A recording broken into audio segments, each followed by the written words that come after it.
नमस्कार and good evening. कैसे हैं आप लोग? स्वागत है आपका हमारे YouTube प्लेटफॉर्म पे। आज हम चर्चा करने जा रहे हैं, बहुत ही ज्वलन मुद्दा है, बहुत ही इम्पोर्टेंट मुद्दा है, खासकर यूरोपियन कंट्रीज को लेकर के, जो अपने आप को सभ्य, पढ़े लिखे और वेल क्वालिफाइड समझते हैं। आज हम उन पर चर्चा करने जा रहे हैं।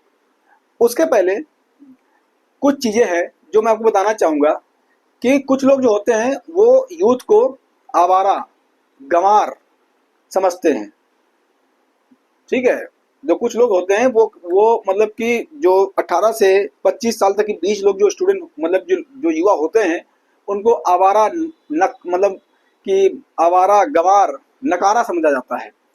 वही आज नकारा, गंवार और अनपढ़ मतलब अनमेच्योर लोगों ने नेपाल की सरकार को गिरा दिया। यानी कि यूथ ने इतने बड़े पैमाने पर आंदोलन किया नेपाल में, इतने बड़े पैमाने पर आंदोलन किया नेपाल में कि नेपाल की सरकार को जड़ से उखाड़ के फेंक दिया।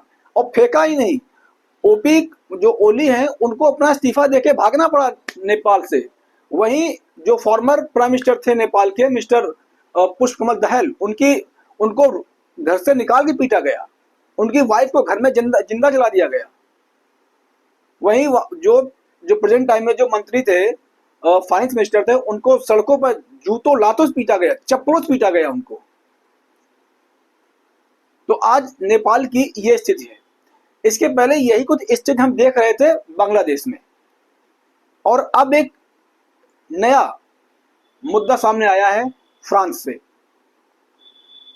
जो 7, 8, 9 या 10 सितंबर को नेपाल में घटित हुआ है, वही आज फ्रांस में घटित हो रहा है।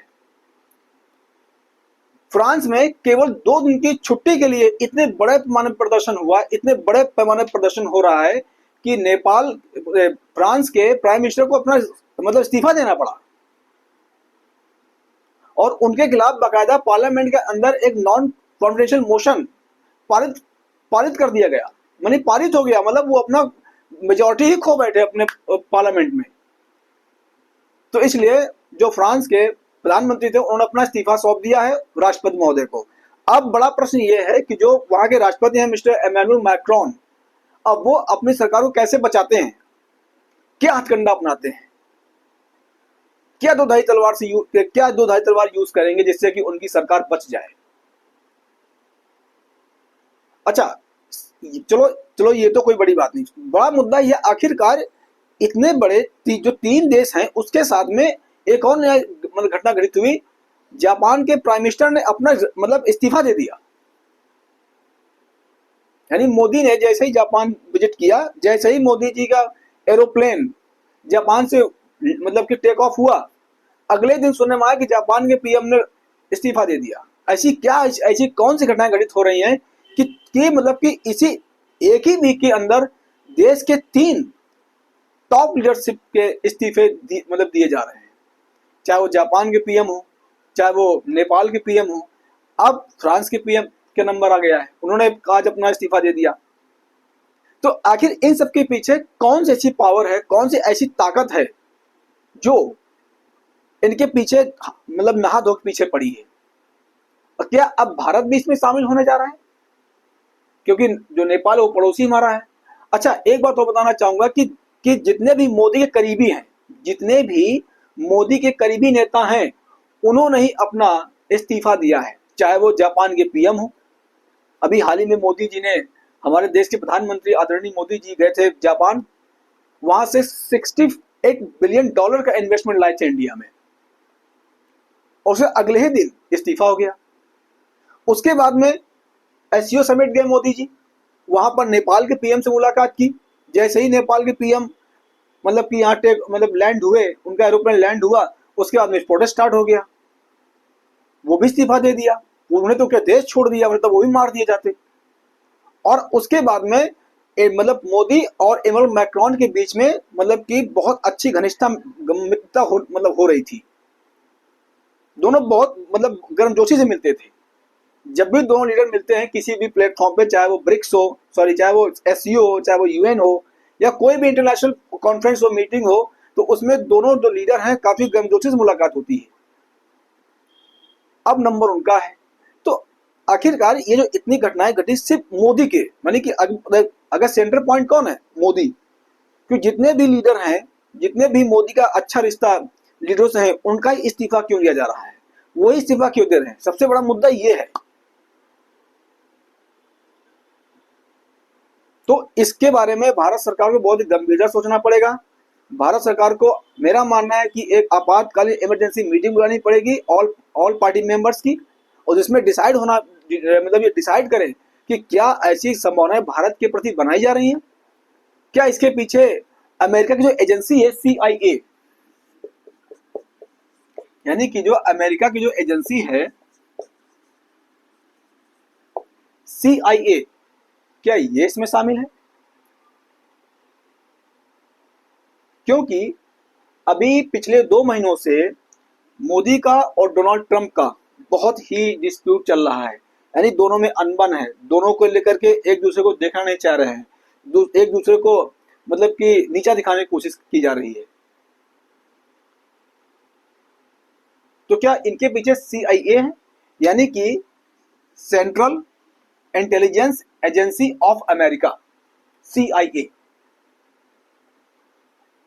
या कोई अन्य ताकत, या कोई अदर पावर है जैसे चाइना, या हो सकता है रसिया का भी हाथ हो सकता है, KGB का।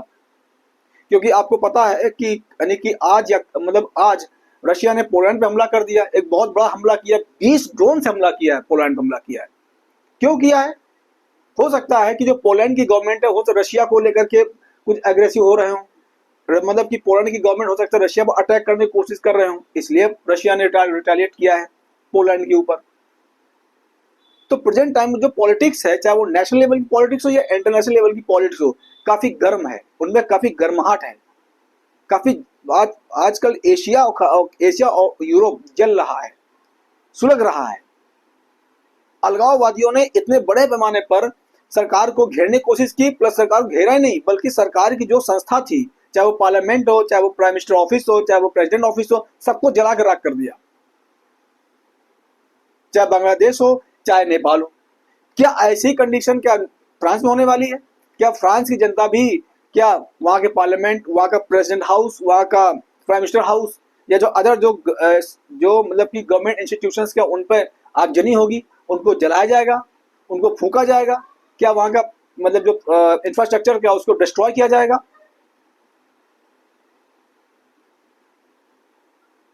बहुत सारे मुद्दे, गंभीर मुद्दे बने हुए हैं पिछले 2 महीनों से, जब से ट्रंप ने ये टैरिफ का खेल खेलना स्टार्ट किया है।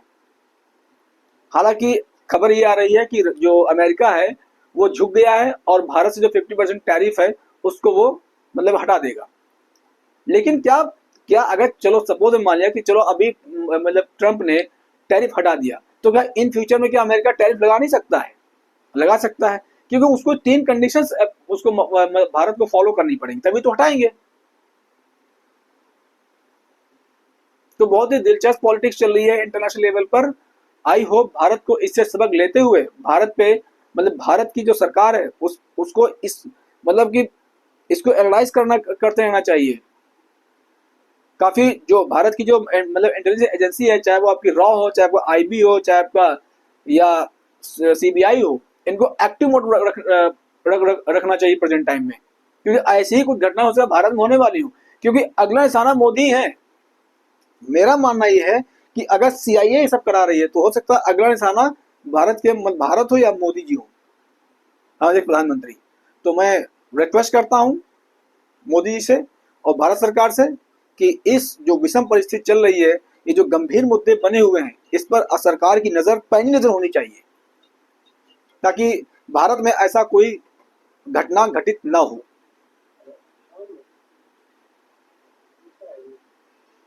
और साथ ही साथ हम देशवासियों को भी ये सबक लेना चाहिए कि अगर कोई ऐसी परिस्थिति आती है तो हम सरकार के साथ खड़े हों, सरकार का पूरा समर्थन करें, सरकार के खिलाफ नहीं हो जाए,